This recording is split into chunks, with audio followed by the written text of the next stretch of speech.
मित्रांनो, माझे नाव प्रगती मनोहर केदासे. माझ्या शाळेचे नाव जिल्हा परिषद उच्च प्राथमिक शाळा. मी आज कर्मवीर भाऊराव पाटील यांचे पुस्तक वाचून दाखवणार आहे. रयत शिक्षण संस्थेचे शिल्पकार कर्मवीर भाऊराव पाटील होते. यांना सर्वजण अण्णा असे म्हणत ते स्वतः अत्यंत कष्ट करीत जीवन जगले. या समाजाची अधोगती निरक्षरतेमध्ये आहे हे जाणून घेऊन अविरत शिक्षणाचा प्रसार करण्याचे काम केले.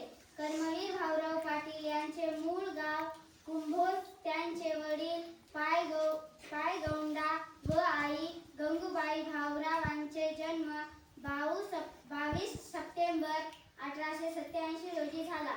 यांचे वडील महसूल खात्यात नोकरीला होते, त्यामुळे नेहमी बदली होत असे. पण मुलांना चांगले शिक्षण मिळावे म्हणून अण्णाच्या वडिलांनी खूप काळजी घेतली. भाऊराव बालवयात अगदी गूढ आणि वांड होते.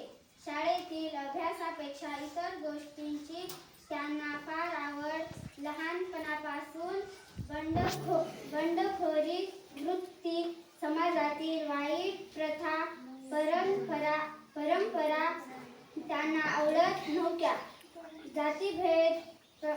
जातीभेद, अस्पृश्यता पाळणे या गोष्टीचा त्यांना फार राग होता. म्हणून शिकत असताना ते जातीयतेवरून शिक्षकांशी वाद घालत. स्वतःच्या शिक्षणाकडे त्यांचे लक्ष कमी असे, पण इतर मुलांच्या सुखसोयींकडे ते अधिक लक्ष देत. त्यांना कोल्हापूर व